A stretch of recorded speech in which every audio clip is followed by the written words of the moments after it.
go.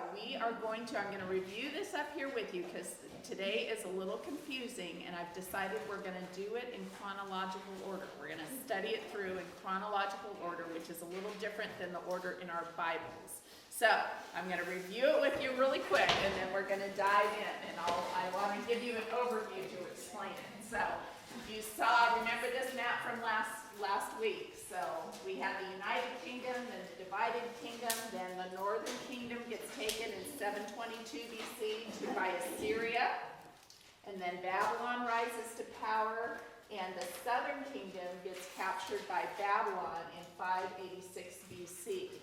Little note that I want to make that I wrote up here from last night because it came up. Actually, there were 3 exiles from Judah. I didn't bring that up before because I didn't want to confuse you.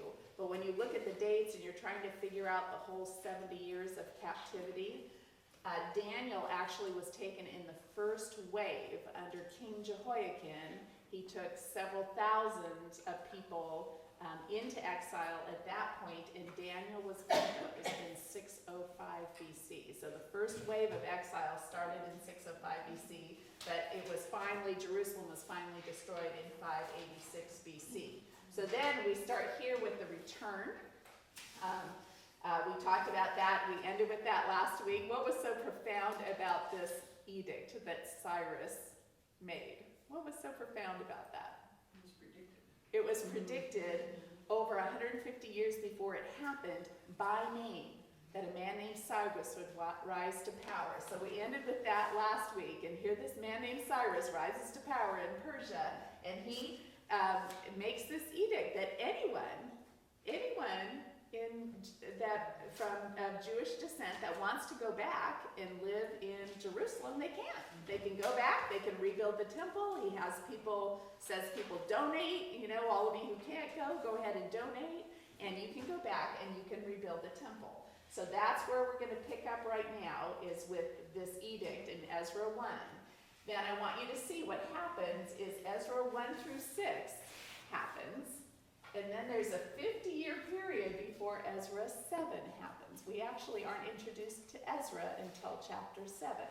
So Ezra 1 through 6 covers the first return. There were 3 exiles, there are 3 returns. The first return is under Zerubbabel, and we'll talk about that in a minute. And that's Ezra 1 through 6. Then there's this 50-year period, and during that period, the story of Esther takes place.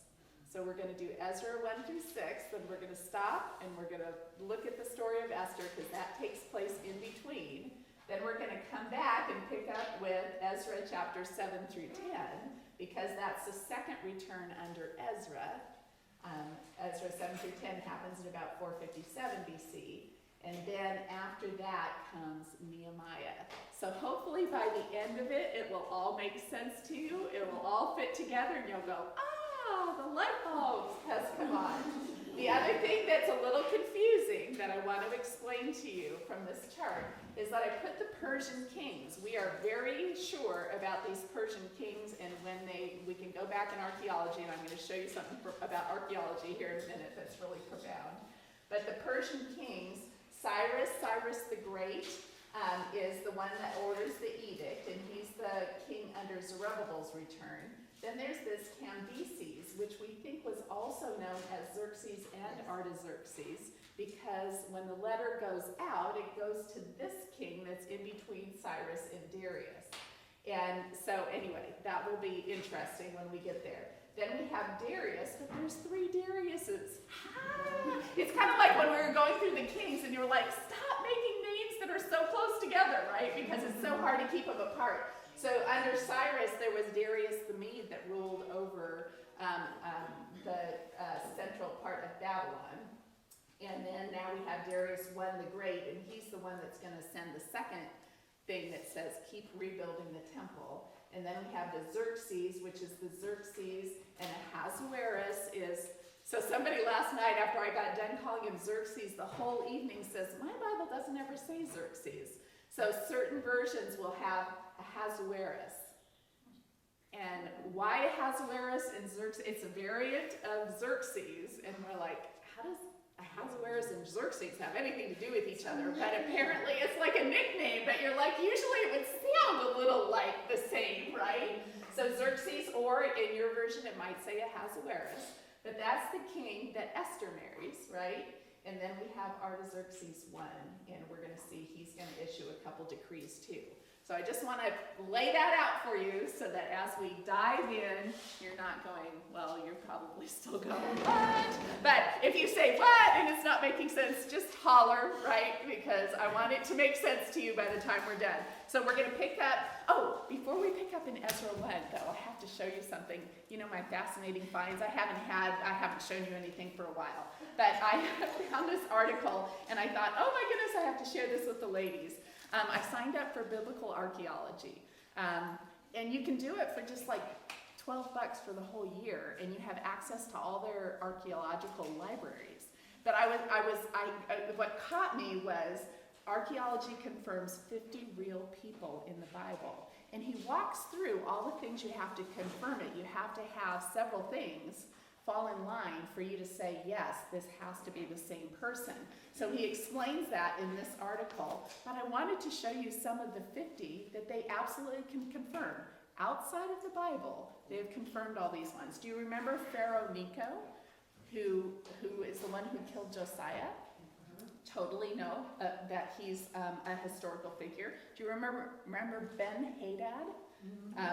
And how, he was the nemesis there for a while under David and whatnot.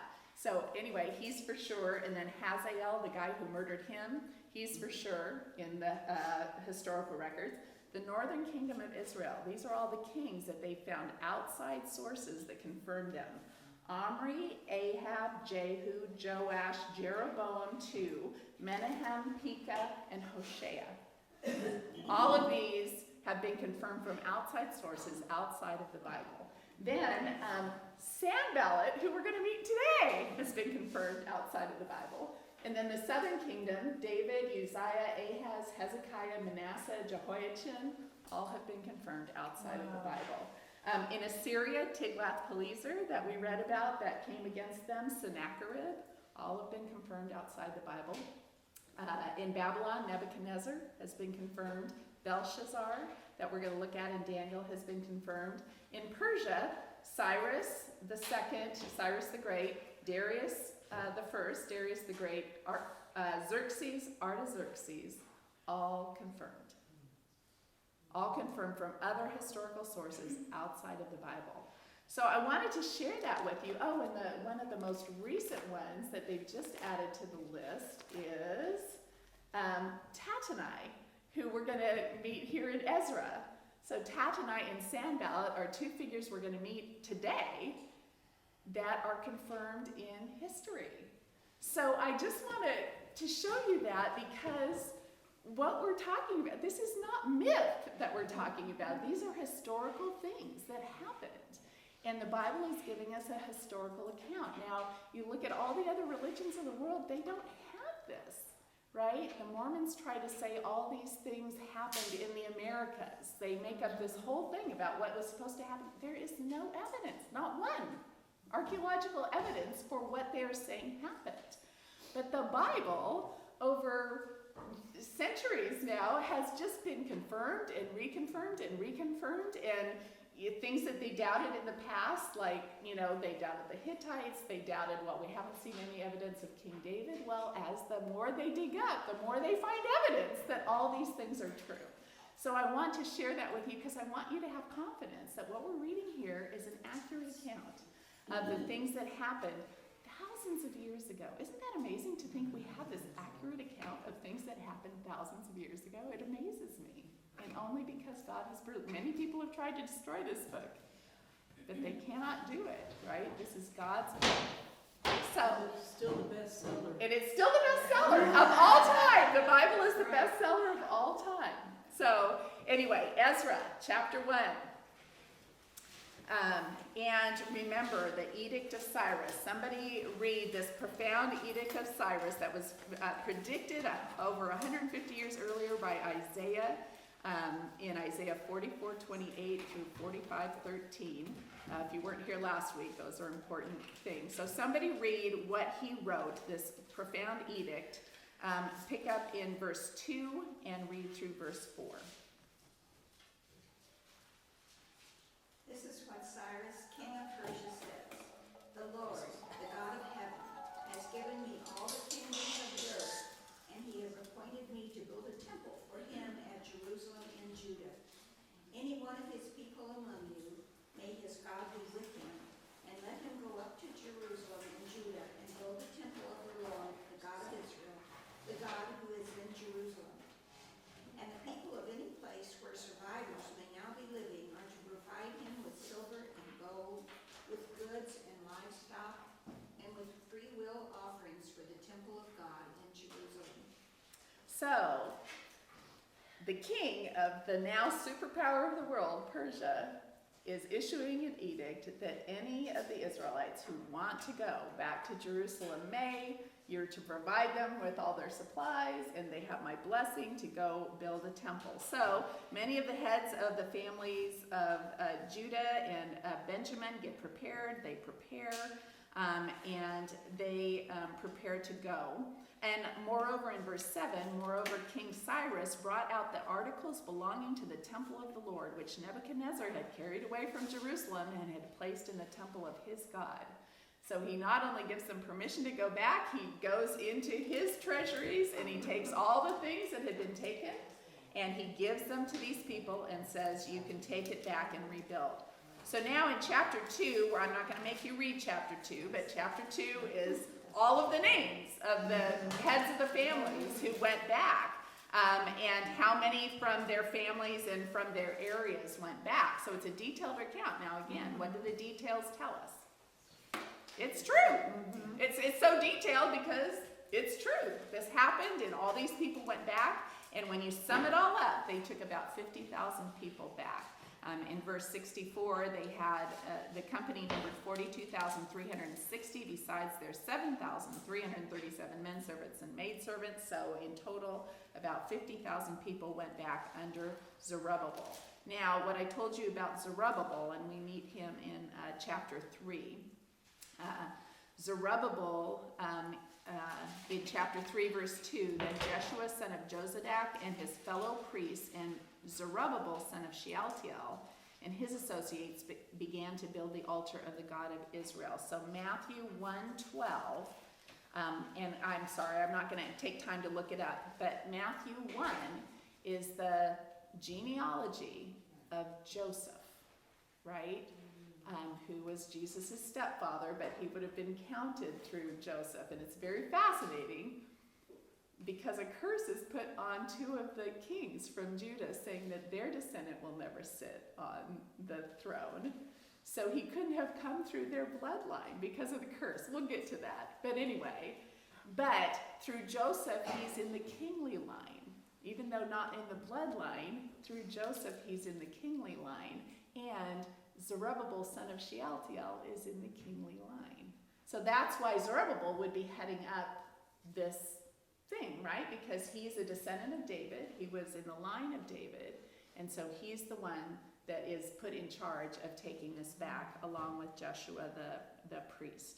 And it says they got there, they built an altar to the Lord of Israel, and then in chapter 3, he says, despite their fear of the peoples around them, they built the altar on its foundation, sacrificed burnt offerings to the Lord, and then in accordance with what is written, they celebrated the Feast of Tabernacles. So they come together when they first get there, they build an altar, the temple's destroyed, Jerusalem's destroyed. I can't even imagine what that's like. None of us have had to do that, to go into a thing that has been completely destroyed and try and rebuild it. And I think that's why so many, we're going to see in Esther, so many stayed behind, right? They made comfortable lives for themselves in Babylon, and this was going to take a lot of hard work to come back to Jerusalem, to rebuild homes, to rebuild the temple. So anyway, these 50,000 go back, they build the altar, they offer sacrifices, and it says in verse 10 of chapter 3, when the builders laid the foundation of the temple of the Lord, the priests in their vestments with the trumpets, the Levites with their cymbals, took their places to praise the Lord. And it says in 11, all the people gave a great shout of praise to the Lord because the foundation of the house of the Lord was laid, but many of the older priests and Levites and family heads who had seen the former temple wept aloud when they saw the foundation of this temple being laid, while many others shouted for joy. So why would they be weeping? I think they're going to build it the same size because it's got to be, but you know what? Do you remember Solomon's temple? Yeah. Everything overlaid with gold. Are they going to be able to do that with this?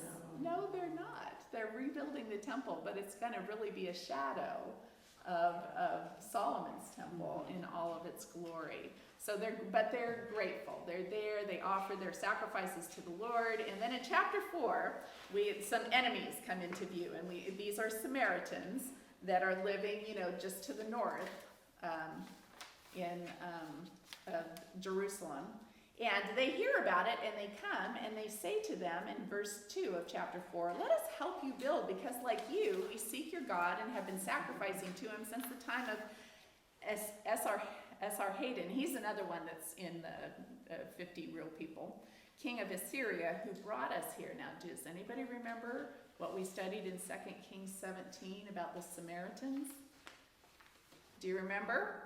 How the king of Assyria, Esarhaddon, I'm not saying that right, I'm sure, but anyway, he sends, because they don't want the peoples to rise up, he sends people from all different nations there, and now it's a mix. They're like, yes, they're worshiping the Lord, because remember he sent a priest back because they were having some troubles, so they're worshiping the Lord, but they're worshiping all these other idols too. So now these people, the Samaritans, come and they say, hey, let us help you, because we've been worshiping the Lord.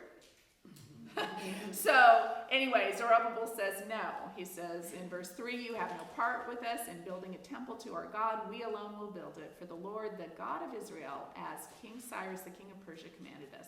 So then the people around them set out to discourage, and we're going to see this is a theme. They wanted to discourage the people of Judah and make them afraid to build. So they hired counselors to work against them and frustrate their plans. So what they did was at the beginning of the reign of, again it says Xerxes, but we think that Cambyses must have been known by more than, they said it was not uncommon at all for the king to be known by several different names.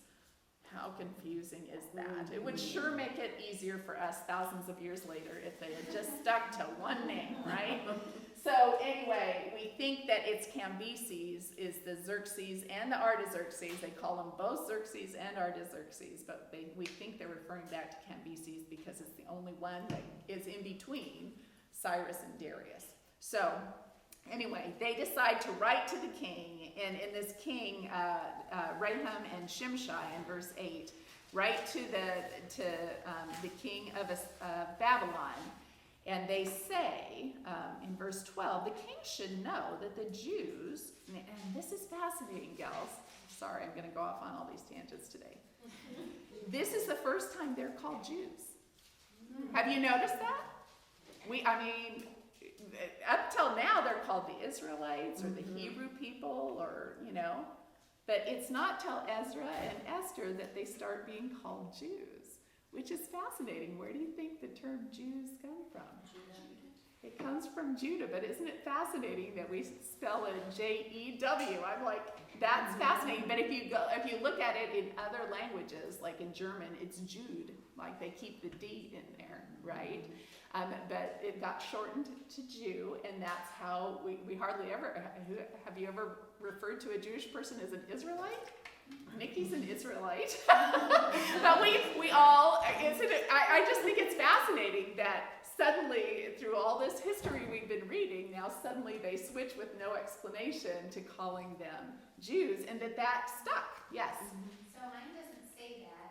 Mine just says the people who came to us from Jerusalem, but yours says the Jews. Mine says Jews. Anybody else have a different? What version, chapter and verse again? This is, let's see. 4:12. Yes, 4:12. What does anybody else say something besides Jews?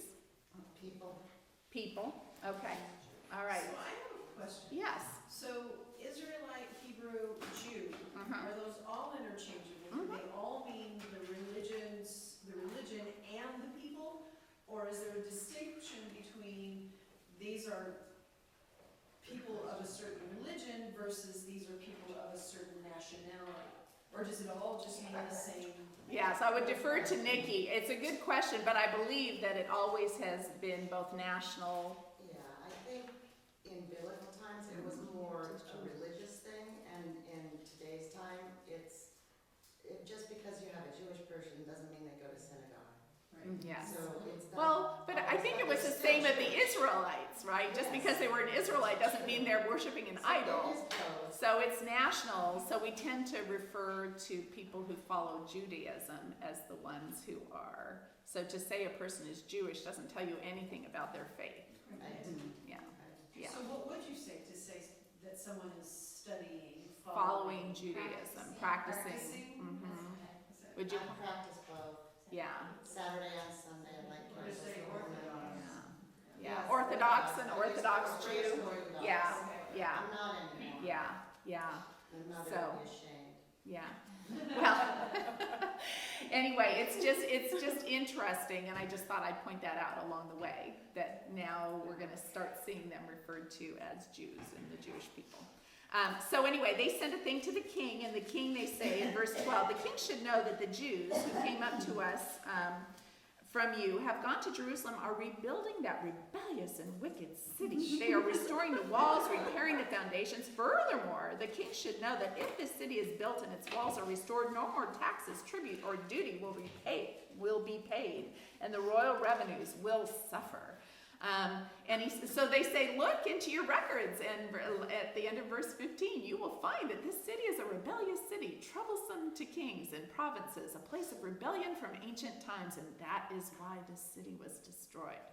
So this king, I think it's Cambyses, this king looks it up and writes back. He says, I have looked it up, and you know what?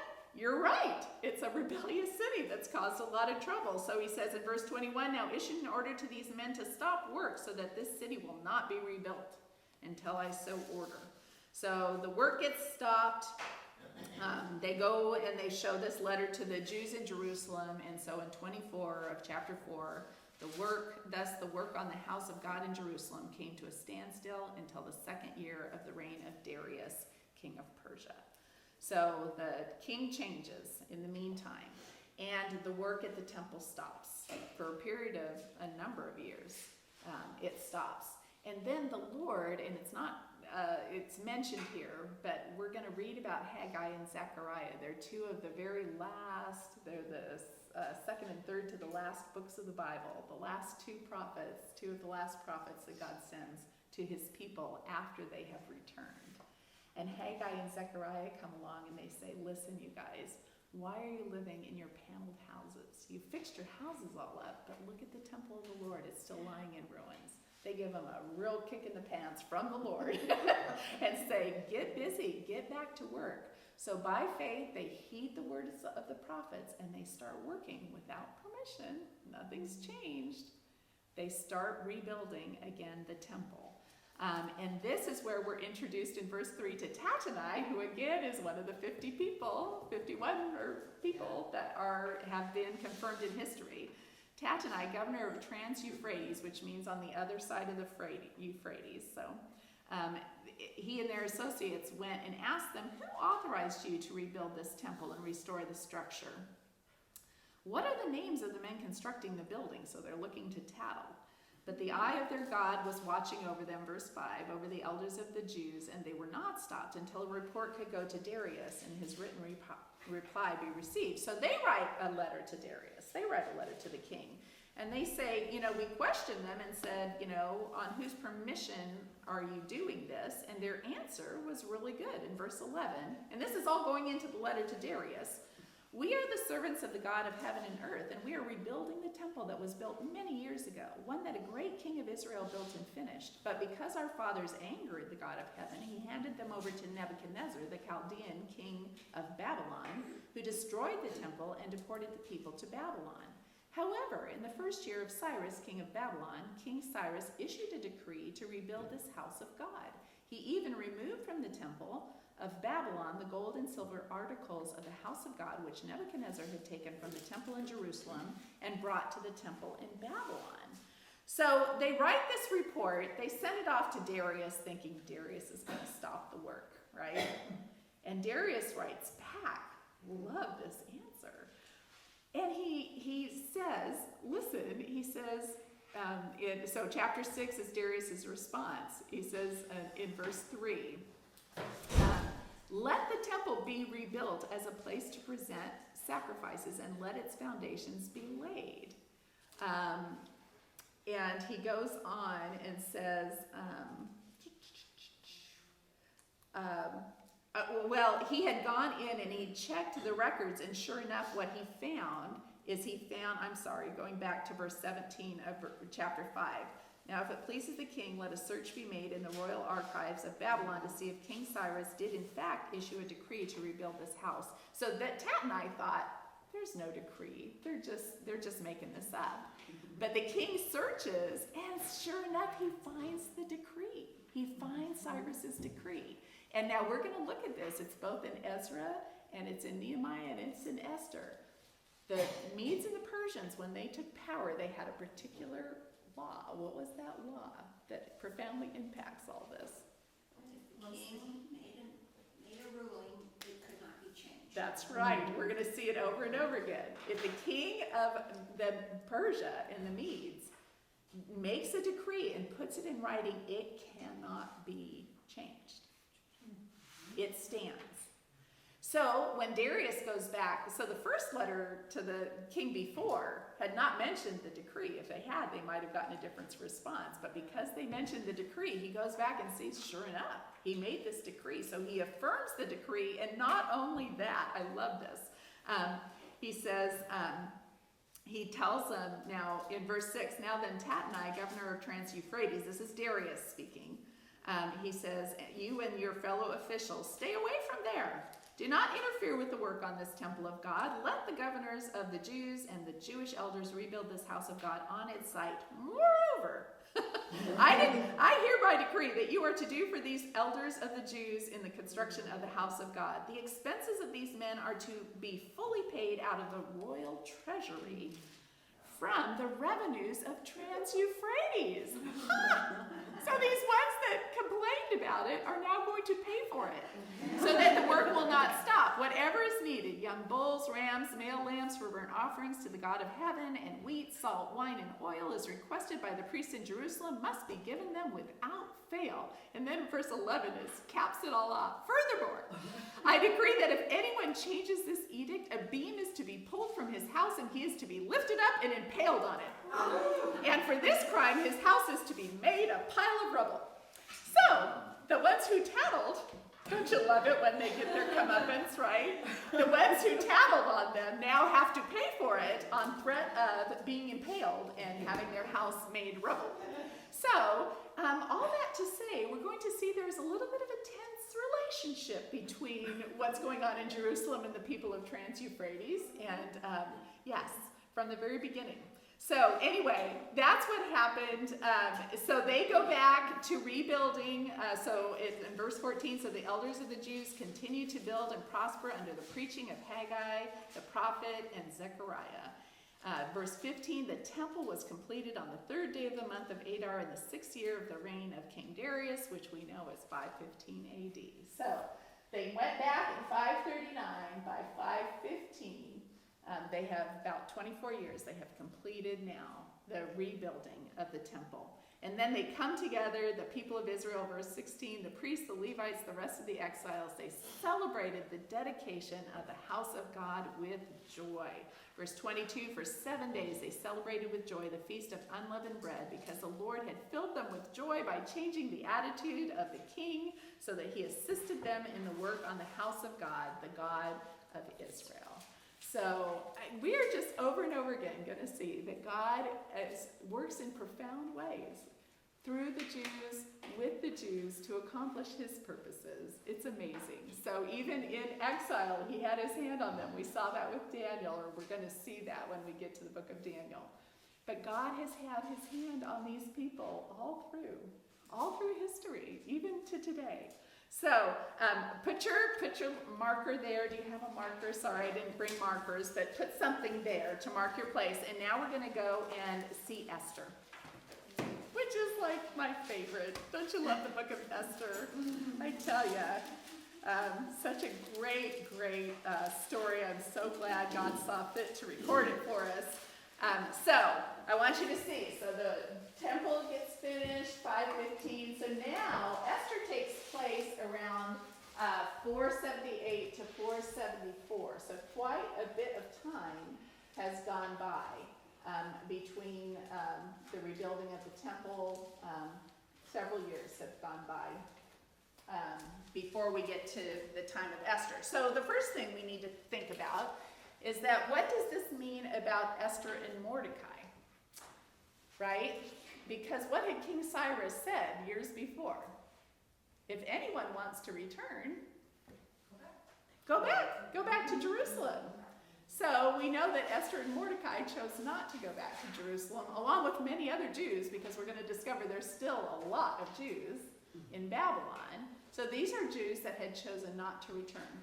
I saw Mordecai's name in the list of the exiles who returned. Was that a different Mordecai? Oh, probably, because when you think about it, Mordecai, let's see, I'm not being able to figure this in my head. 539 to 478 would be how many years? Somebody who's good at math. Anybody good at math in here? Yeah. So it'd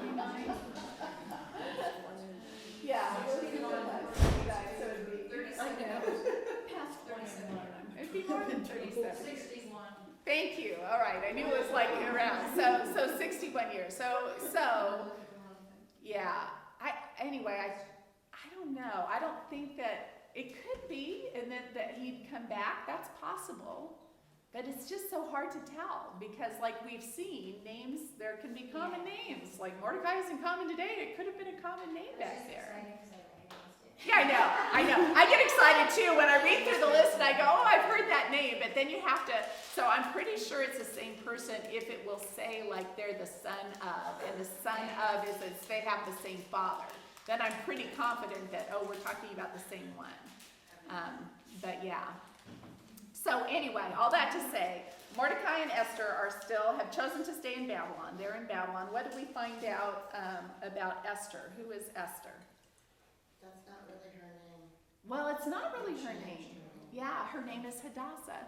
If anybody read those books about the what is it? Voice in the Wind. I love that one. Anyway, but Hadassah is the Hebrew name for Esther. So her name, we learn of her as Esther. But she, as a young girl, what happened to her?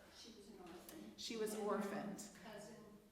And her cousin Mordecai took her in and made her part of his family. So that's why, Mordecai would, functioned as her father, even though he was not. He was a cousin. So all that to say, we get to chapter 1, and first we're introduced to this King Xerxes, who, I'm not sure about this King Xerxes. So the first thing we learn about him is he likes what? His wife. Well, he likes his wife. His wife is beautiful. He likes parties. Yeah. You have never heard of a party like this party that he throws. A 6-month party, 180 days. I'm like, who can party for that long? I don't know. You'd think you'd get exhausted. So anyway, he throws this big banquet in the 3rd year of his reign. It goes for 180 days. It's for his nobles and officials in verse 3. Verse 4, it's 180 days. And then after the 180 days, after the 6 months of partying, then he gives another banquet that lasts 7 days in the enclosed garden of the king's palace for all the people from the least to the greatest who were in the citadel of Susa, who were right there, where his reign was. So he gives this big old party, and here's a little hint to where in verse 6, halfway down, there were couches of gold and silver on a mosaic pavement of porphyry, marble, mother of pearl, and other costly stones. So, can you imagine couches of silver and gold. Not very comfortable, but you know.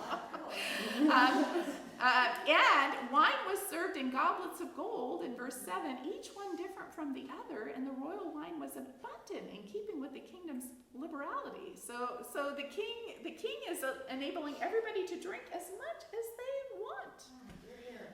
Here. So anyway, you can imagine what kind of party this was, right? With all this drinking and whatever. So on the 7th day in verse 10, the king, in high spirits from all the wine, asked for his queen to be brought out wearing her royal crown to display her beauty to the people. And what does the queen do? No. Queen Vashti says no. So how does the king respond to this? Oh yeah, no, he's angry, right? But he goes to his counselors.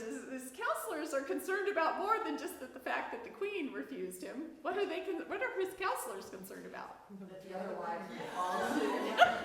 He says if word gets out to the people that the queen said no to the king's command, everything's going to fall apart, right? He says there will be no end at the very end of 18. There will be no end of disrespect and discord.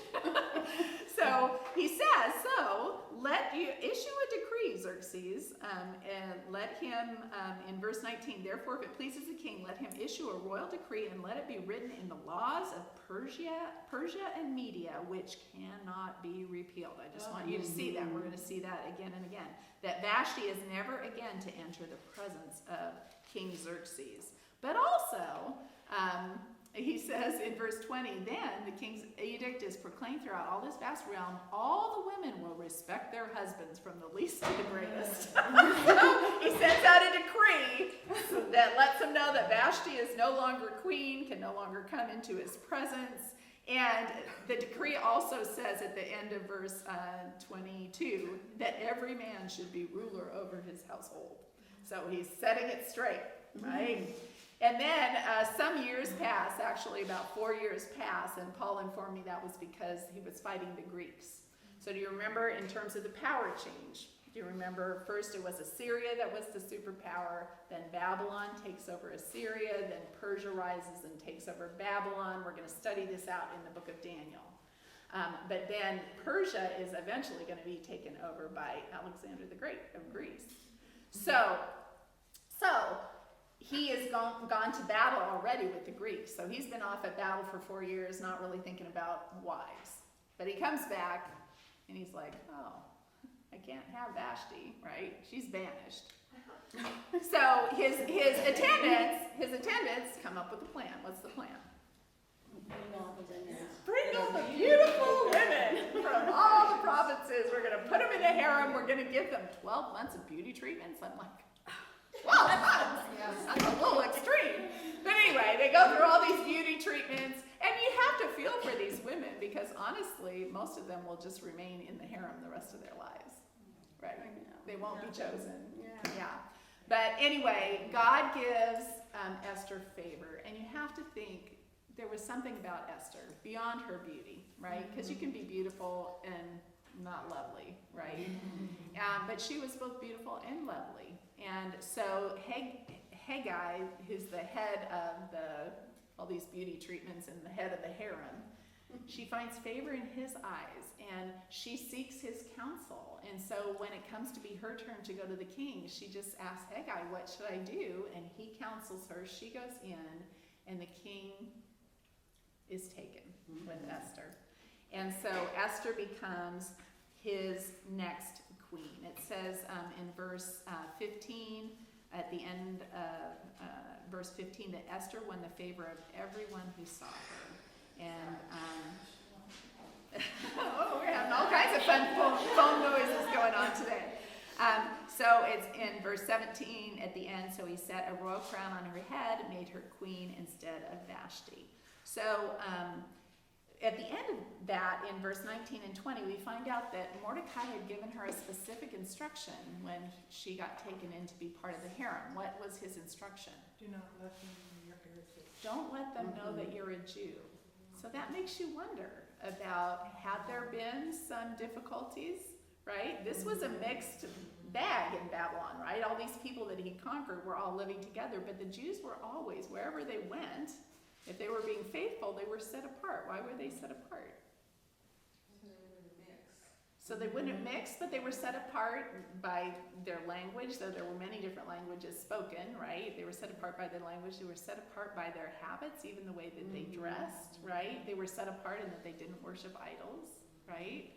So the Jews always, wherever they have settled, have been kind of a set apart people. They don't do all the things of the peoples to where they've gone. So here they are, and he is sensitive enough. Now Daniel, they knew Jews. Daniel had been a Jew, and he had been top in the kingdom, right? Even under Cyrus. So anyway, so it wasn't as if there had been no Jews in prominent places, but he warns her. He says, listen, don't let anybody know about this. And then at the very end, we discover that Mordecai does something, at the very end of chapter 2. What does he do that comes into play later on in the story? He saved his life. He saves King Xerxes' life. So Mordecai, out of his love for Esther, when she's, there in the castle or whatever, he's sitting outside of the gate. And while he's sitting outside of the gate wanting to hear word from Esther, he hears these two men at the gate plotting the death of King Xerxes, and he reports it. And that is foiled, right? So he foils this plot against the king. Just a side note, but it'll come into play, right? So then, in chapter 3, we meet Haman. Now, I want you to know, it's so interesting. I mean, this happened, 2,600 some years ago, right? They still celebrate this. The Jews celebrate this every year. It's called Purim. Means lot. Purim, thank you. Purim. Pur means lot because they cast a lot. We're going to see that. But they retell this story at Purim. And at Purim, have you been part of? I'm sure you have been. I guess when the name Haman comes up, they boo and they hiss and they stomp their feet and they have this thing that makes noise. So they do this every time the name of Haman comes up because he definitely is the bad guy. Actually designed all of the different Yeah. services. They're all actually designed to teach children. Okay. That's why it's very playful. Yes, it's very playful. It's very interactive. I would love to. I've never been to a Jewish ceremony of Purim, but I would love to because it's interesting. So Haman, boo hiss, right? We find out, we're introduced to him in chapter 3. He's an Agagite. Now, the thing you need to know about the Agagites is that he is a descendant. If you go back to 1 Samuel 15:8, that is where, do you remember when Saul was supposed to destroy the whole people, everyone, but he doesn't kill King Agag. So the Agagites are the descendants of this king that Saul had refused to kill. And so anyway, so there was bad blood between the Jews, just historically, and the Agagites because King Saul had killed their people, right? So Haman is a descendant of these people that King Saul way back had killed. So that could be part of the reason why Haman is not just about getting back at Mordecai, but he's like, just let's kill all the Jews. So let's see what happens. So he gets promoted, he gets elevated to a seat of honor, it says in verse 1, higher than all that of the other nobles. And so that when he goes in and out of the royal gate, what is supposed to happen?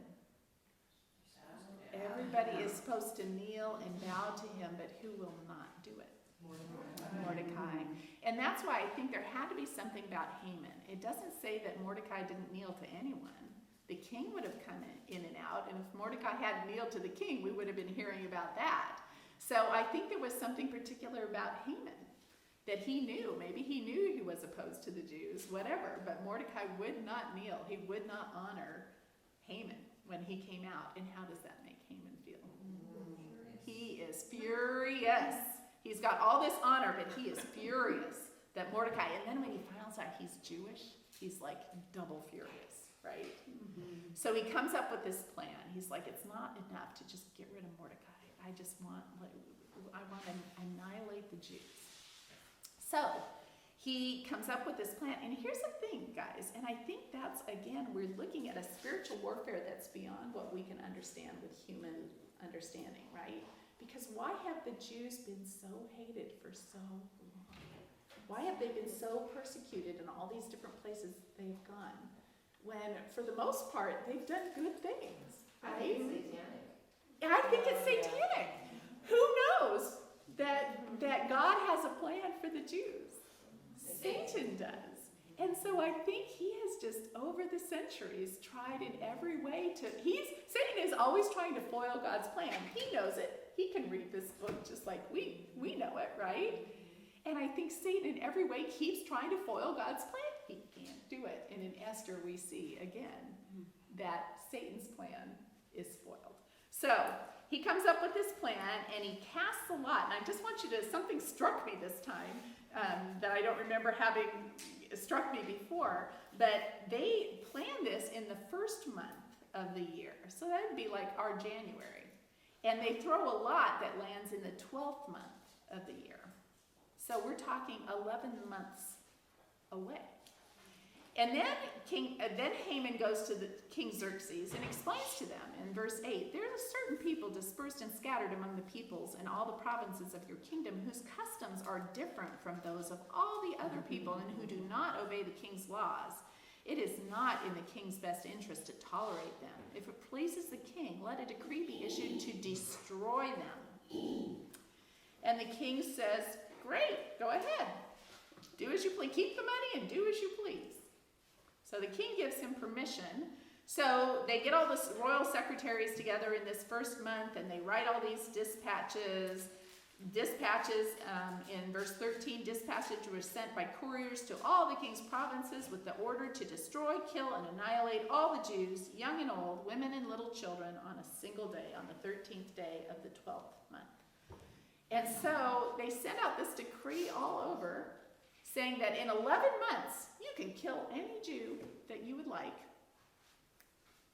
And it says that in 15, spurred on by the king's command, the couriers went out, the edict was issued in the citadel of Susa. The king and Haman sat down to drink, but the city of Susa was bewildered.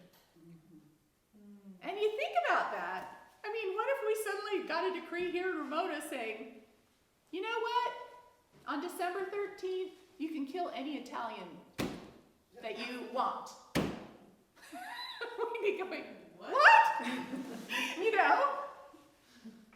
But I think about what happened over those 11 months, right? Because at first you're just confused, but then you're like, ooh, that guy over there, that Italian over there, he's got a lot of money. If I kill him, I can maybe take his house, I can maybe take their business, I can, you know what? And then some of them would have had dealings with the Jews that they weren't, that hadn't gone very well, right? There would have been some that had actually a personal vendetta against some Jew in their village or in their town. So for 11 months, they have time to percolate on this. Do you think a lot of the Jews left? I wondered about that. We talked about that last night. Maybe some Jews said, okay, Jerusalem is sounding better now, right? It doesn't say, but I would think that maybe some of them decided, maybe it's time to return to Jerusalem. It doesn't tell us about that, but you would wonder. You would wonder. I don't understand why they cast the lot in the first place. Like, I don't understand where this is coming from. Yeah, that's an interesting thing. It was not uncommon. I mean, we've read about it in other places that they'll cast lots. They did that for, dividing up the land. And Why to but destroy a people? I have no idea. He just Plus said, a drinker and a partier. I'd say there you go. Yeah.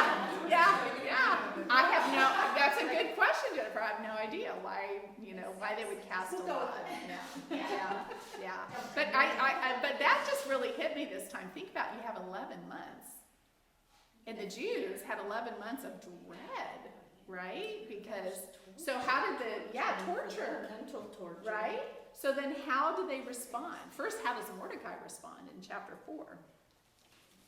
Somebody read verse 1.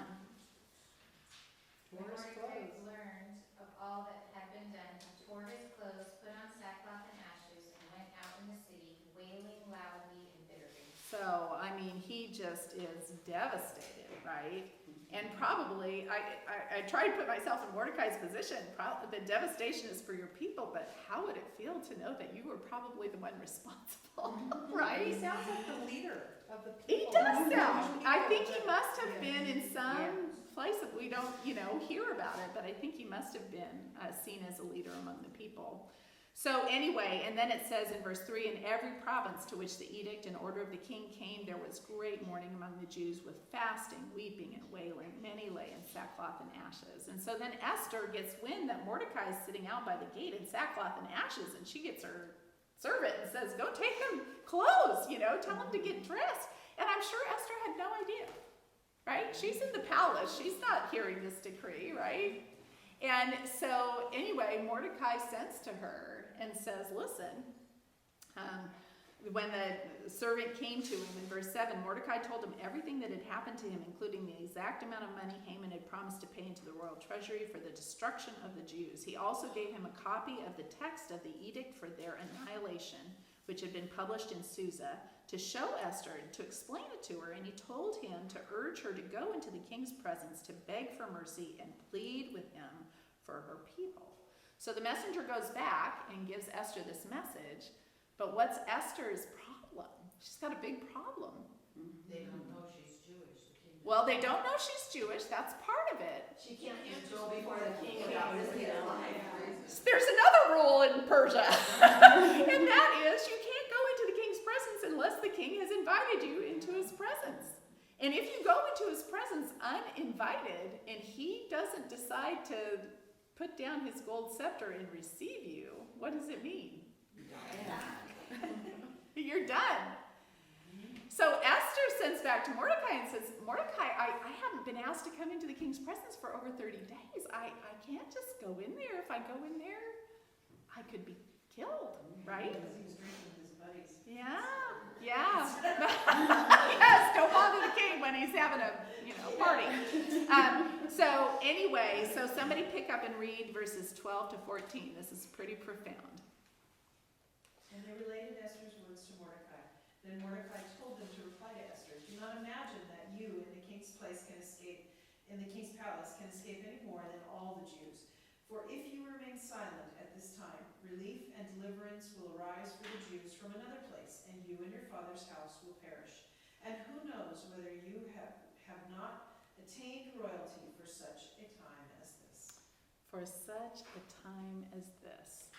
That is a theme. Do you know when Netanyahu got up in front of our Senate to talk that he used for such a time as this? And it comes from Esther, right? And you just think of how God has worked among his people. Think way back to when there was a famine in Egypt. Who did God raise up to second in command? Joseph. Way back. He raised up Joseph to second in command of the superpower at the time. Second in command is Joseph. And then later on, when his people have been enslaved for 400 years, who gets taken into the house of Pharaoh? Moses gets raised up in the royal household, and then God uses him to deliver his people. And then we go on to the exile. Who gets raised up during the exile? Daniel gets raised up both under King Nebuchadnezzar of Babylon and all the way through to when Persia takes over. Daniel gets raised up to the number 2 person in this foreign country that is now the superpower of the world, right? Daniel gets raised up. So we're going to see that God just continues, and I think, and you gals take it for what it's worth, just a thought, but I think we saw that again here under Trump. Because who was his son-in-law? Jared Kushner, who is a Jew.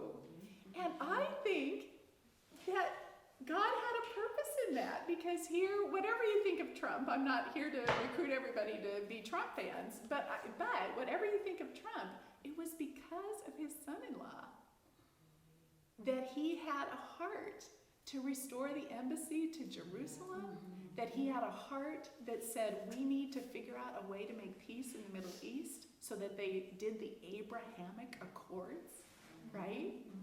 And so, just fascinating when you think about how God is working through the centuries and continues to have a hand on his people in amazing and profound ways, unexpected ways. So we see that here. He says, Esther, he said, if you don't speak out, don't fool yourself into thinking that somehow you're going to be preserved through this. And he says, you know, you have, who knows? I mean, why did you get chosen out of all these beautiful women that were collected for the king? Why you? He says, who knows? But if it wasn't God for such a time as this, that you were chosen. So then somebody read Esther's reply in 15 and 16. That also is profound. Go gather together all Jews that are present in Shushan, and fast ye for me, and neither eat nor drink 3 days, night or day. I also and my maidens will fast likewise, and so will I go unto the king, which is not according to the law. And if I perish, I perish. And if I perish, I perish. So she asks, she makes a request of Mordecai and all of her fellow Jews. She says, please fast for 3 days and 3 nights, no food, no drink, and just pray. Let's pray about this, right? So she does the same thing. She fasts. And then in chapter 5, she puts on her royal robes. Can you even imagine what she's feeling? Terrified, right? As she puts on these royal robes and goes to the king, but she's had time to think about it. And don't you think as she's praying and fasting that the Lord is the one who is giving her these ideas, right? That she doesn't just go to the king. It's just fascinating. So when she goes, she enters, and oh, what a relief when he extends. You can just only imagine the relief in her heart when he extended that golden scepter, and she went forward. And it's interesting, the king right away says, verse 3 of chapter 5, what is it, Queen Esther? What is your request? Even up to half the kingdom it will be given you. Well, Don't you think the Lord softened his heart also? yes, I think the Lord was working in this whole situation, right? Because she could have just right then blurted out, well, you know, you won't believe what's happened, and this Haman has done, you know, but she didn't do that. She's a humble servant, all the way through, even in her whole demeanor about how approaching the king. Yeah. Even though she was Yeah. queen, she still. Yes. And I And think humble God her just heart. gave her wisdom. What does she know that her husband loves? A good banquet, right? So she invites him to come to a banquet with Haman, right? So she puts on this banquet for the king and Haman, and all seems to go well. I think she must have treated Haman well during this banquet. Because Haman, and the king says at this banquet, okay, Esther, what is it that you would like? Whatever you want, up to half the kingdom. And she says, verse 8, if the king regards me with favor and it pleases the king to grant my petition and fulfill my request, let the king and Haman come tomorrow to the banquet. I will prepare for them. And I think, again, you see the Lord's hand on it. For whatever reason, whether it's just because God gave her this amazing wisdom, or maybe that first day she just chickened out. I don't know. We don't know what was going on in Esther's mind. But she invites him to a second banquet. And what happens in the in-between is absolutely amazing, right? First thing that happens is Haman goes home. And how's Haman feeling when he goes home?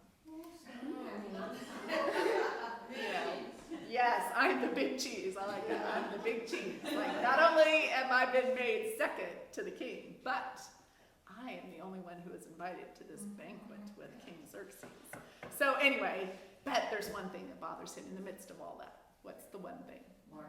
Mordecai still is not bowing down to him when he leaves the royal palace. But Haman restrained himself and went home.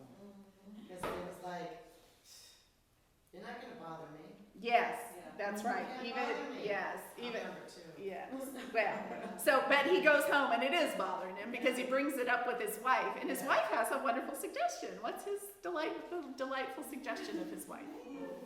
Hang him, yeah, make a gallows 75 feet high.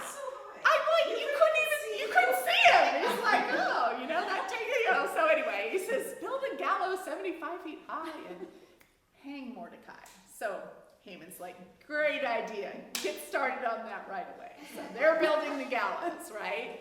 And then at the same time as he's having these gallows built, King Xerxes in chapter 6 can't fall asleep. On that night of all nights, he can't fall asleep. Awake because of the sound of The gallows being built. So, King Xerxes can't sleep, and of all things, what does he decide to have done? Read the records. Read me the annals of the king, you know, and I'm sure he was hoping that would put him to sleep. But rather than going to sleep, it gets his attention, right? Because as they're reading the annals, what part of the annals stands out to him? But what about Mordecai?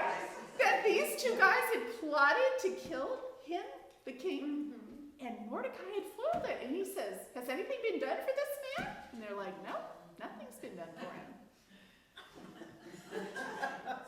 Oh, it's classic, right? I mean, God knows how to do a story, right?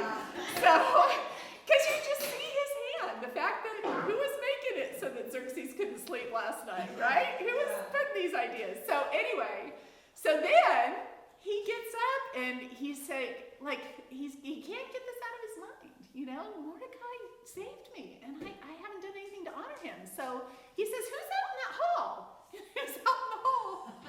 Haman! So Haman comes in and he says, Haman, you know, what should I do? What should be done for the man who the king desires to honor? And who does Haman think that he's talking about? Who else would the king want to honor besides me? So Haman comes up with this grand plan. It is so classic. He says he'll give him a royal, not just any robe, but one that you have worn. A kingly robe. And then give him a horse, but not just any horse. Give him the horse of the king. And then have one of your very most princely nobles take him all around Susa and shout and announce, this is what is done for the man the king desires to honor.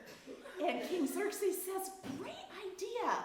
Go do that for Mordecai. And you just want to see his face. I'm hoping up in heaven. My sister-in-law has this thought, and I like it. She says, I think when we get to heaven, we'll be able to go back and see like the videos of things, how they really happened, right, in real time. I just would love to see the picture. Can you even imagine what Haman is feeling? So Haman has to go out, and he has to be the one to get Mordecai. What was that like, right?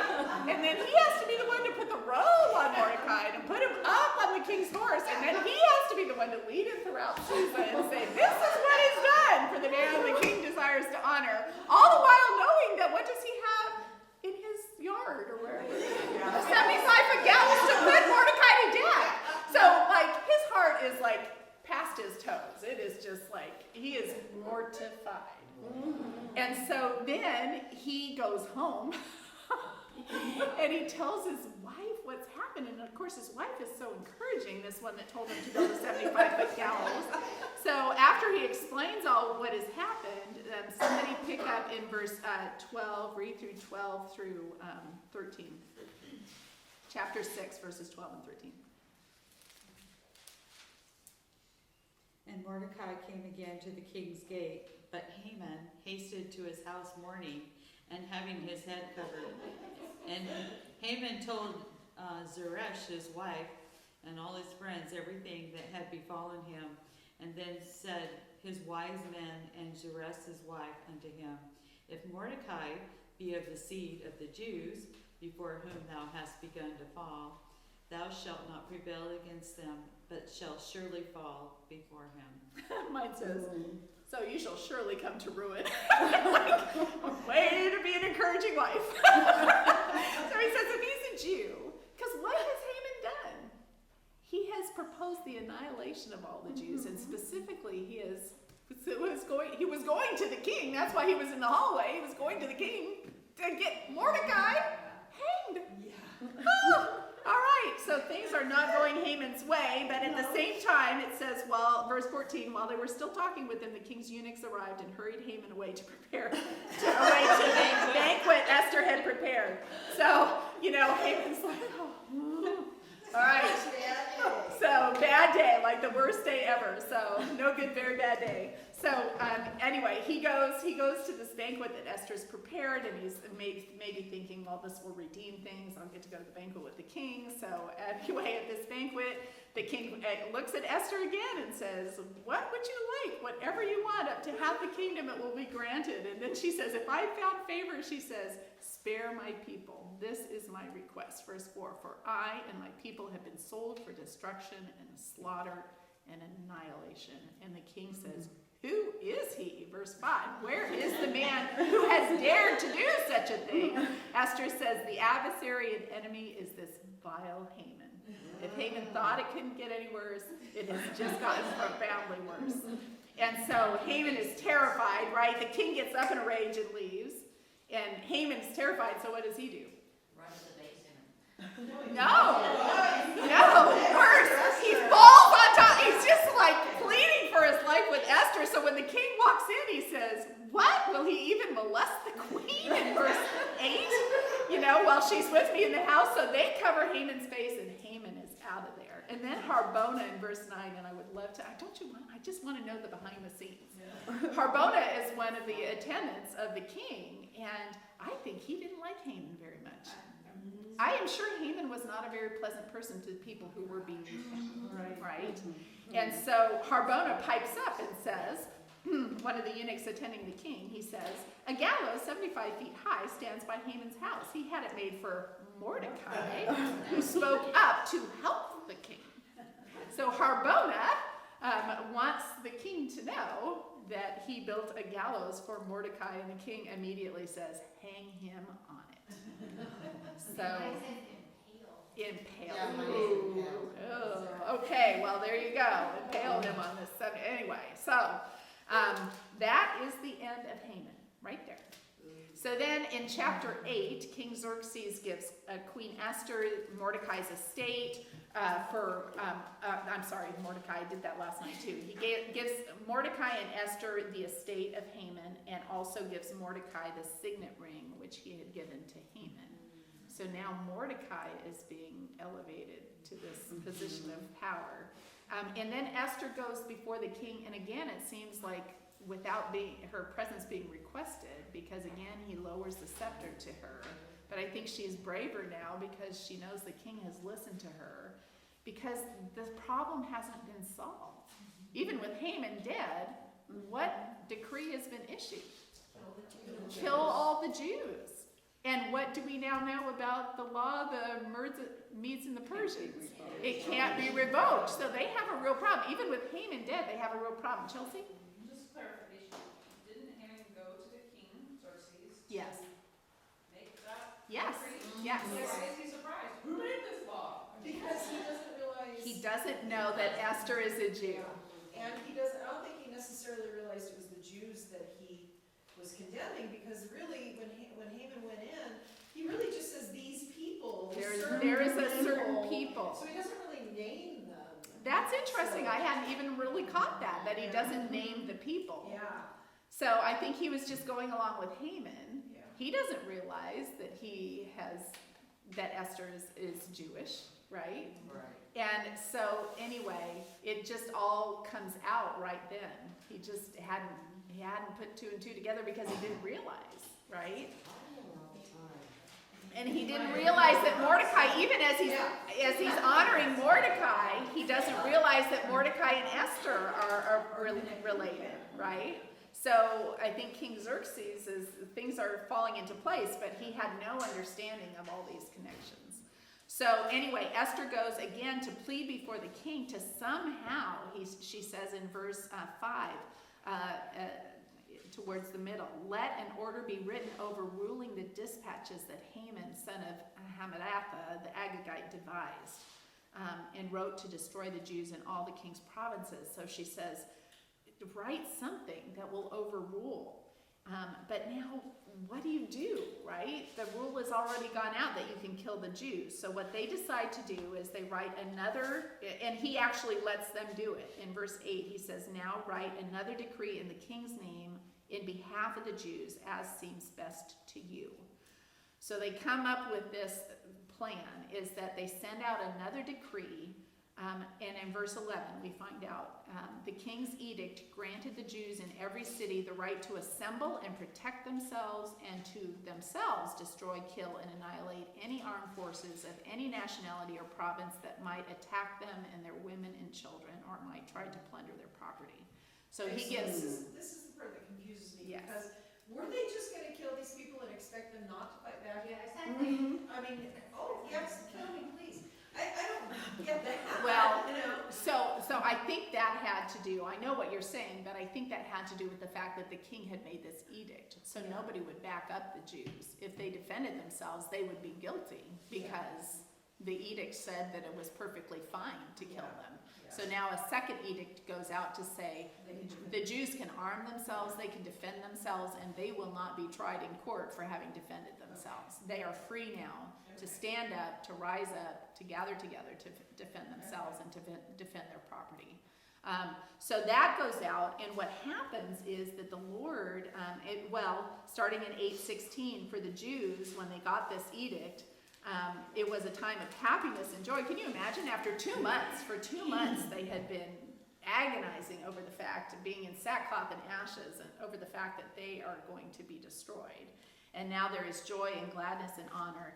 And honor, look at that, in 17, in every province and every city, wherever the edict of the king went, there was joy and gladness among the Jews with feasting and celebrating, and many people of other nationalities became Jews because fear of the Jews had seized them. So now these people are afraid of the Jews.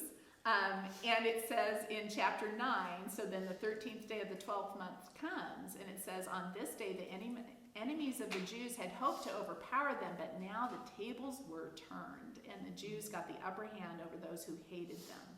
The Jews assembled in their cities in all the provinces of King Xerxes to attack those seeking their destruction. No one could stand against them because the people of all the other nationalities had become afraid of them.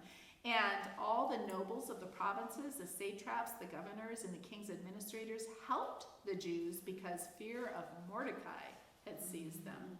Mordecai was prominent in the palace. His reputation spread throughout the provinces, and he became more and more powerful. So the leaders, because they see Mordecai rising in his influence, the leaders tell him, don't do this, don't go up against the Jews. And in the end, the Jews not only are saved, but they kill many, many of their enemies, both in Susa and in the provinces. Those people who had risen up to destroy them were destroyed. And so then in verses 20 through 22, Mordecai sends out a letter again to all the provinces telling them now we need to celebrate every year, the 14th and the 15th days of Adar. 22, as the time when the Jews got relief from their enemies, and as the month when their sorrow was turned into joy and their mourning into a day of celebration. So Mordecai himself institutes this as something to be celebrated every year by the Jewish people, and to this day, 2,600 years later, the Jews are still celebrating this amazing, miraculous rescue of the Lord.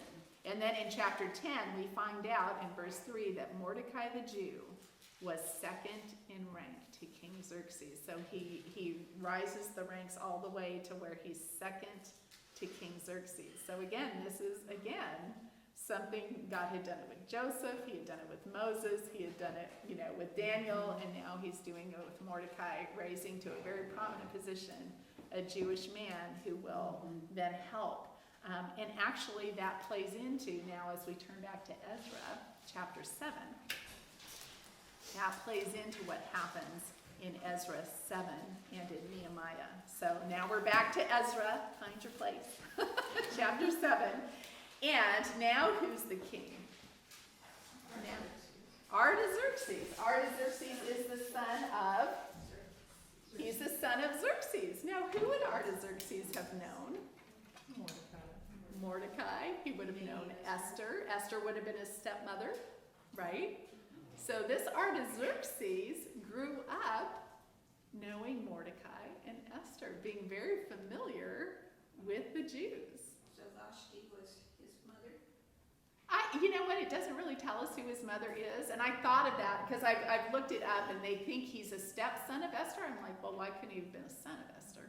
Yeah. I don't know. If he was a son of Esther, it would have mentioned. I think they would have mentioned that in the Bible, so I think that's why they say he must be a stepson. Did she have a son? Did Esther have a son? We don't know, doesn't tell us whether they had any children. So anyway, it's just interesting when you think, because why was Artaxerxes so predisposed to help the Jews? He helps Ezra, he helps Nehemiah, right? And I think again, that God had so orchestrated it that he grew up probably having much respect for both Mordecai and for his stepmother Esther.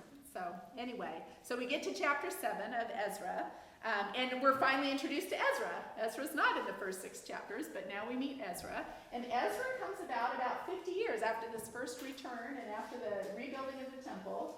Ezra doesn't come around until about 457 BC. So Ezra's return is about 50 years, and in the meantime, Esther has taken place. So Ezra, and what do we find out about Ezra in those first 5 verses? Who is Ezra descended from?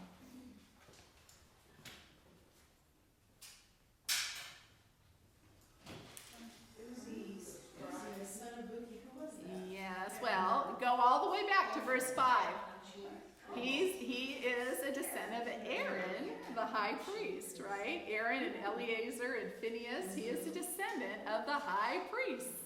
And so that is why, so it made sense. Zerubbabel was the leader of the first return because he would have been a descendant of David, right? So in a political sense, it made sense that he would lead the return. And now in a spiritual sense, here's Ezra, who is a descendant of the priestly line of Aaron, is now going to head up the second return. Now the first return was for the purpose of what? Rebuilding the temple, right? This second return under Ezra is for what? Rebuilding the people. It's to reestablish the spiritual life of the people. They have the temple, but they haven't been taught very well about what to do now and what the proper ways of worship were. And it tells us about Ezra in verse 6 that he came from Babylon. He was a teacher well versed in the laws of Moses. And it says the king had granted him everything he asked for the hand of the Lord his God was on him. In the end of 7, we find out it's in the 7th year of King Artaxerxes. In verse 10, for Ezra had devoted himself to the study and observance of the law of the Lord and to teaching its decrees and laws in Israel. So Ezra had been faithfully following God. He had been faithfully studying the book of the law. And how many of you were in church on Sunday? I know! I love it when he preaches on something and I go, they'll know what that he's talking about. Yes, right? Because he talked about, under the captivity under the Babylonians. He talked about 586 BC, and you're all like, yes, I knew about that. And then he talked about Ezra. And when Ezra came back, and actually it's because of this time under Ezra and Nehemiah that the whole Pharisaic movement starts. I don't think Ezra and Nehemiah were trying to start this movement, but it starts, and we can understand it as we go back and look. We can understand. Why had they been exiled? Why? Because they didn't obey the law, right? They broke the covenant. They broke the Mosaic covenant. That's why they've been exiled. So Ezra comes back to teach them now, how do you follow this, right? They gotten exiled because they weren't following it. But we can see that what happens is that they're so paranoid about breaking the law that then they start making all these extra laws to make a fence around the law to make sure they don't even come close to breaking the law. But that, anyway, so we'll get there in the New Testament, yeah. Isn't though the commandments, there's only 10 commandments. Everything else are laws based on those 10 commandments, isn't that? That's, well, I'm not sure I would say that. Because there's this commandment we have to follow, but how do we follow it? So we go to the priest, and the priest say, well, we've been talking. Okay. And this is the way we're going to follow that. Yeah. No, so there are actually 613 commands. Commands. Yes, 613 commands. And those 630, the 10 Commandments are like the primary, right? That's like foundational, but he gives them between Exodus and Deuteronomy, he gives them 613 commands. And those are all part of the law of Moses, the book of the law. It's the keeping of all these commands, right? The keeping of, and knowing that they'll fail, the sacrificial system, knowing that nobody can keep all these commands perfectly, he institutes a sacrificial system. So Ezra is coming back to teach them how to do that, right? They have lost, they've been in Babylon for 70 years. They have lost a lot of that understanding and knowledge. So Ezra is coming back to help them. So he comes back, he arrives, well, actually it's interesting. He's got this copy of a letter from Artaxerxes. And again, in verse 13 of chapter 7, Artaxerxes writes, I decree that any of the Israelites in my kingdom, including priests and Levites, who wish to go to Jerusalem with you may go. So again, there's this open decree. Anybody who wants to go can go. And they can take the silver and gold that people want to contribute to that. And then he says, interesting, in verse 21, now I, King Artaxerxes, order that all the treasurers of Trans-Euphrates to provide with diligence whatever Ezra the priest wants.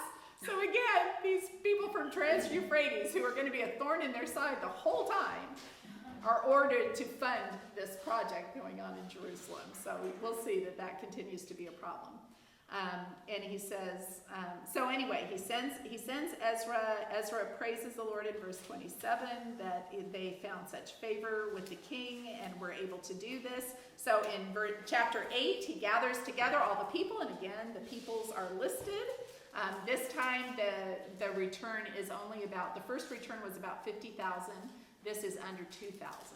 So a lot less people go back with Ezra. But a lot of them are from the priestly line that come back with him.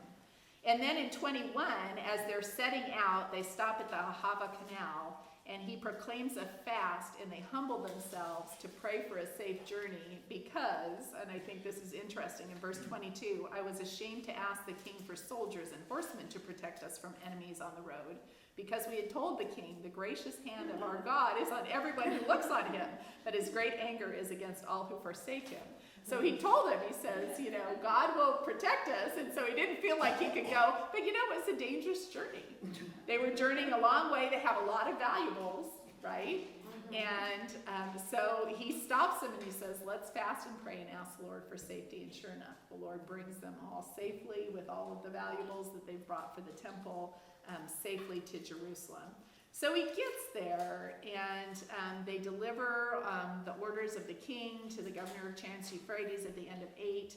And then in 9, he finds out something that just devastates him. What does he find out when we get to chapter 9? What has been happening? Intermarriage. They have been intermarrying with all the different peoples, with the Canaanites, Hittites, Perizzites, Jebusites, Ammonites, Moabites, Egyptians, and Amorites. They've just been, they've been marrying all these ites. And they had, so anyway, when Ezra hears this in chapter 9, verse 3, he tears his robe, he pulls his hair, and sits down just appalled. And he just sat there appalled and mourning, and he prays a prayer of confession to the Lord in verses, starting in verse 6. Oh my God, I'm too ashamed and disgraced to lift my face to you, my God, because our sins are higher than our heads, our guilts have reached to the heavens. So he just confesses, he goes over how faithful the Lord has been to them through all of this, through even their exile. And now here they are back in the land, and they are doing the very same exact things that had gotten them taken out of the land. And he is just so devastated in chapter 10 when he's praying and confessing and weeping, throwing himself down before the house of the Lord. And while he's doing this, and this shows you the power of one righteous person who grieves over sin. As he's grieving over the sin and weeping bitterly, the people, large crowd gathers around him. They too begin to weep. Don't you think they had all just kind of taken an, oh, well, that's just the way it is, And now somebody comes in who says, no, this is not right. And so they gather around him, and they also begin weeping and praying. And they finally, one of them addresses, Shechaniah addresses him in verse 2 and says, "We have been unfaithful to our God by marrying foreign women from the people around us. But in spite of this, there's still hope for Israel. Now let us make a covenant before our God to send away all these women and their children in accordance with the counsel of my Lord and of those who fear the commands of our God. Let it be done according to the law. Rise up. This matter is in your hands. We will support you. So take courage and do it." Wow. Yeah. So Ezra is encouraged. He stands up and he says, okay. He says, first they send out a proclamation, says everybody has to gather in Jerusalem on threat of losing your property if you don't show up. Because there are a lot of people who wouldn't want to show up to this, right?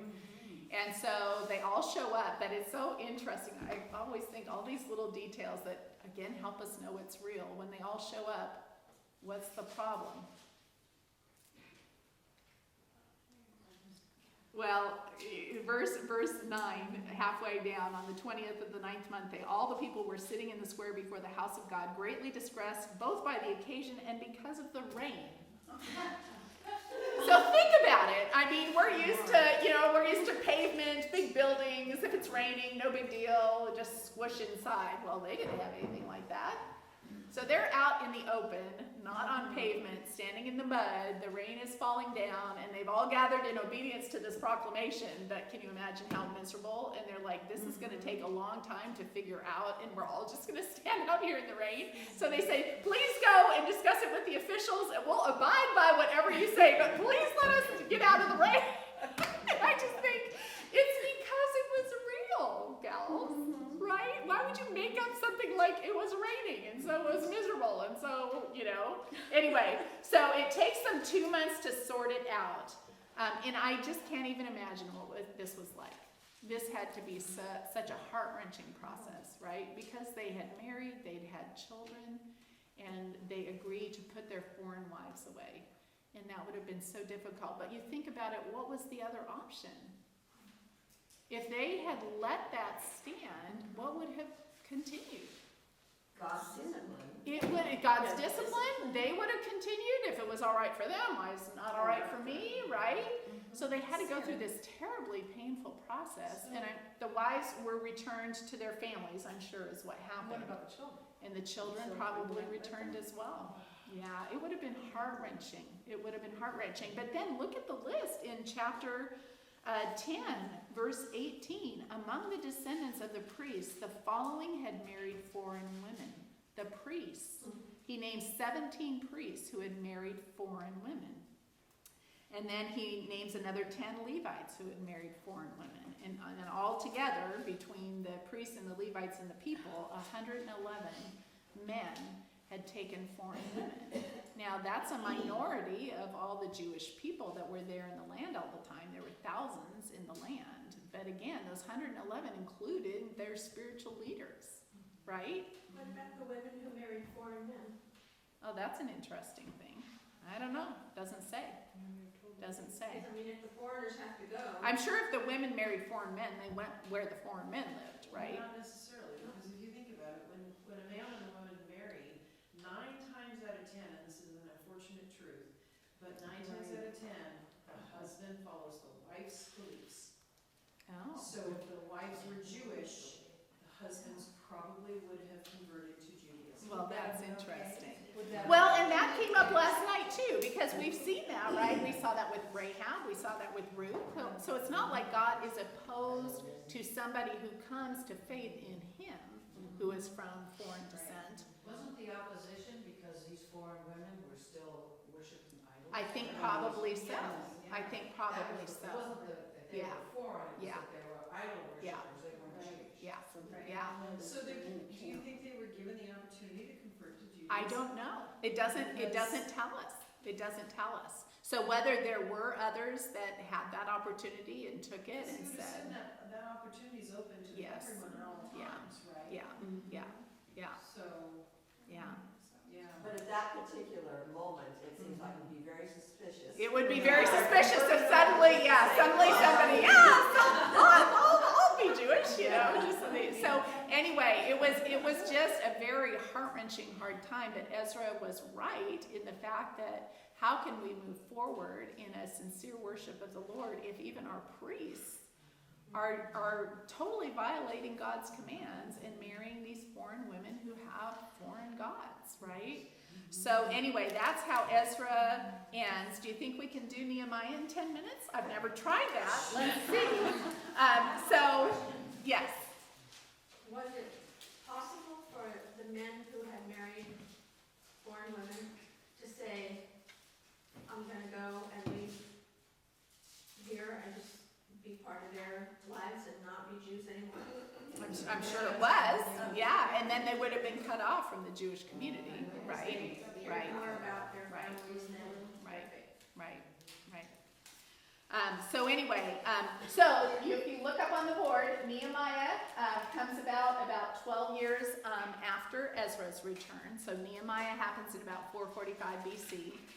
And Nehemiah also has a prominent position. What is Nehemiah's position? He is the cupbearer to King Artaxerxes, again, the stepson of Esther. The same one that had sent Ezra is now Nehemiah is the cupbearer. And what does Nehemiah get wind of from his brother coming from Jerusalem? What does he find out about the state of Jerusalem? The walls are torn down. The walls are, from the time of its captivity, the walls got destroyed. They're a bunch of rubble. The gates are burned. There's no walls and no gates, which is interesting for us, right? We're not used to walls and gates, though somebody said last night, but we want to build a wall. Okay, we're not getting into that, right?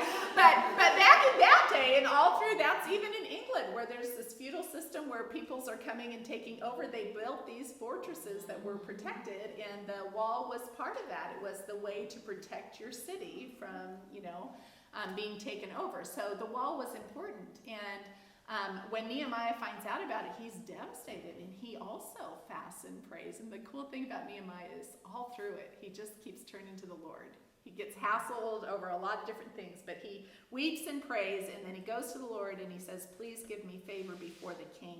And he goes before the king, and for the first time ever, what does he look like? Sad. He is sad. So sad that King Artaxerxes says this can be nothing but sadness of heart. And so Nehemiah gets scared because he's like, uh-oh, I'm not supposed to be sad in front of the king. But he moves forward. He's prayed about this, and he moves forward. He asks the king, he explains to the king what's the situation in Jerusalem, where his fathers are from, it lies in ruins. And the king says, well, what do you need? And he says, well, I would need this, this, and this. And sure enough, the king grants him everything. He grants him all the supplies, he grants him the authority, and he says, you go, and how long will you be gone? He ends up being gone for 12 years. Wow. So he leaves, and he goes, and he arrives, and he doesn't arrive and right away say, hey guys, I'm here, and I'm here to rebuild the walls. He doesn't. He takes 3 days, and he at night goes with people to explore and to see how bad the damage is to the wall, and it is bad. It is not looking good. But then after he's explored, he comes and he gathers all of the nobles and officials, and in verse 17 he says to them, you see the trouble we're in. Jerusalem lies in ruins, and its gates have been burned with fire. Come, let us rebuild the wall of Jerusalem, and we will no longer be in disgrace. And they reply in verse 18, let us start rebuilding. So he had a great response to that, but now we're going to see he's got some enemies. We meet Sanballat, and again, he's one of the 50 people that I told you has been verified by history. Sanballat the Horonite and Tobiah the Ammonite and Geshem the Arab heard about it, and they mocked and ridiculed them. What is this you are doing, they say in verse 19. Are you rebelling against the king? And I answered them by saying, the God of heaven will give us success. So then, in chapter 3, he outlines it, and again, why all the detail? Because it's real. Right? He details who takes charge of every different section of the wall, and I love the end of verse 12 because Shallum doesn't have sons, so he does it with the help of his daughters. Go girls, right? So anyway, he details who is repairing what parts of the wall. In chapter 4, we find out that Sanballat and Tobiah continue to ridicule them, saying, what are these feeble Jews doing? Can they bring the rubble back to life? Tobiah says in verse 3, what they are building, if even a fox climbed up on it, he would break down their walls of stone. So they're being mocked, right? And Nehemiah hears this, and I love how he just goes to God. He said, verse 4, hear us, O God, for we are despised. Turn their insults back on their heads. So they rebuilt the wall, verse 6, until it reached half its height, for the people worked with all of their heart. So the people were on board. But then Sanballat and Tobiah devise a plan. In verse 8, they all plotted together to come and fight against Jerusalem, to stir up trouble against it. But what does Nehemiah do in verse 9? He prays, and he posted a guard. He was also practical. He prays about it, but he says, okay, we need to post a guard. So then we find out, well, and the people were getting discouraged. Verse 10, meanwhile, the people of Judah said, the strength of the laborers is giving out, and there is so much rubble, we cannot rebuild the wall. So they're starting to get discouraged. They're looking at all this rubble. They're going, it's going to take us forever. And at the same time, in verse 11, our enemies have said, before they know it or see us, we will be right there among them and will kill them and put an end to the work. So their lives are being threatened from outside. They're being discouraged on the inside, right? And so what he does, Nehemiah, is he stations people at the lowest places with spears and bows and arrows. And it says in 15, when their enemies heard that they were aware of their plot and that God had frustrated it, they returned to the wall, each to his own work. And then it says, 16, from that day on, half the men did the work, while the other half were equipped with spears and shields, bows, and armor. In verse 17, those who carried materials did their work with one hand and held a weapon. Can you picture this? You know, they're holding a weapon and trying to get the materials to them, right? So, and he says, we're going to go around, ride around, and we'll have a trumpet with us. If you hear the trumpet, it means we're being attacked. Everybody get your bows and spears and come, you know, wherever you hear the trumpet. And so they continued the work, and 23 cracks me up. Neither I nor my brothers, nor my men, nor my guards with me took off our clothes. Each had his weapons on, even when he went for water. So they had to be a little ripe. It was a good thing they were working outdoors, right? But that's how determined they were, right? That's how they were like, we are not even going to stop to change our clothes. And it tells us that they worked from the crack of dawn until the stars came out at night. They worked from, I have never worked that hard, that physically for that long. So they had to be, and then at night, they were doing guard shifts. So they were working from the time they got up until the time the stars came out, and then they were taking turns guarding at night, and they were all working with a weapon in hand. Difficult, right? But they were determined, they pursued, and then in the midst of that, he finds out in chapter 5 that some of the rich Jews were taking advantage of the poor Jews, and were charging them usury, were taking their fields, were taking their houses, were enslaving their children. And Nehemiah gets on them and says, that is wrong. You need to repent. You need to give everything back, which they did. And then Nehemiah at the end of 5 says, and I didn't do any of that. I provided for myself. It took a lot to provide for him and for all of his nobles, but he made all of his own provisions. He never taxed the people in order for that. So anyway, we're going to have to stop here in a minute, but just to finish, Sanballat and Tobiah then, when they realized that they had actually accomplished it, they have rebuilt this wall. There's not a gap in it in verse 1 of chapter 6. So then they start thinking, how are we going to defeat this? They're doing something amazing. So then they schemed to harm him. First they sent a messenger that told them in verse 2, Sanballat and Geshem send me a message saying, come, let us meet together in one of the villages on the plain of Ono. But he realizes they're scheming. So he says, I'm carrying on a great project. I can't go down. Why should the work stop while I leave it to you? And so he rejects that one. And then they send this total lie. Sanballat makes this up and sends Nehemiah this letter that said, it's reported among the nations, and Geshem says it's true, that you and the Jews are plotting to revolt, and that's why you're rebuilding the wall. Moreover, according to these reports, you, Nehemiah, are about to become their king, and have even appointed prophets to make this proclamation about you in Jerusalem. There is a king in Judah, is what they're going to say, and now this report will get back to the king, so come, let us confer together.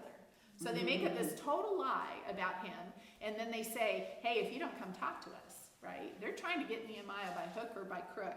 And Nehemiah, I love his reply in verse 8, nothing like what you're saying is happening. You're just making it up out of your head, right? You're just making this stuff up, right? Don't you feel like that should be said a lot these days? But anyway, so anyway, they were all trying to frighten us. They try one more thing to get him to hide in the temple. He rejects that. And so in 15, so the wall was completed on the 25th of Elul in 52 days.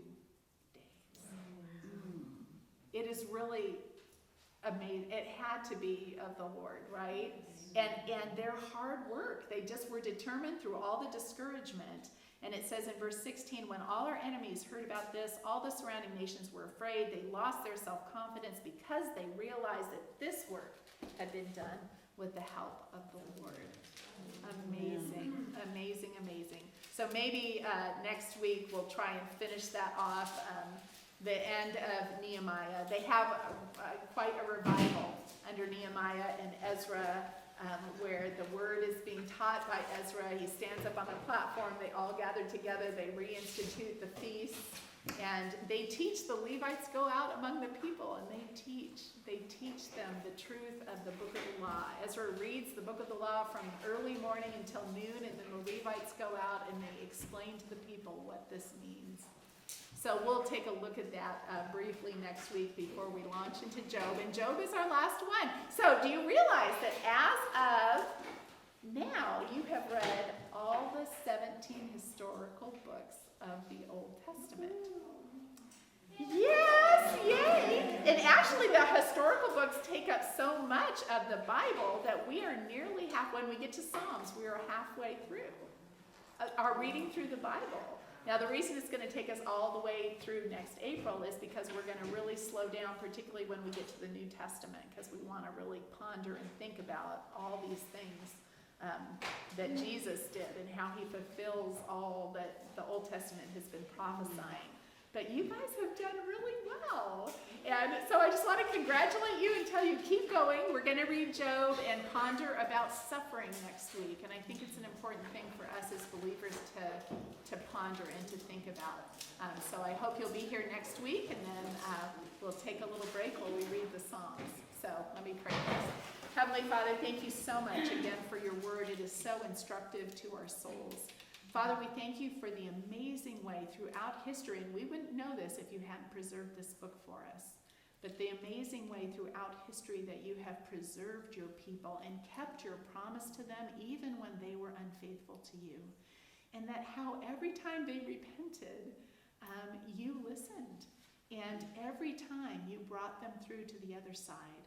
And so, Father, it's such an important truth for us to grab a hold of. The fact that just like you did with them, you have made a covenant with us, one that's unconditional through the blood of Jesus, that nothing can undo. We are yours. But if we want the abundant life, that's a conditional thing.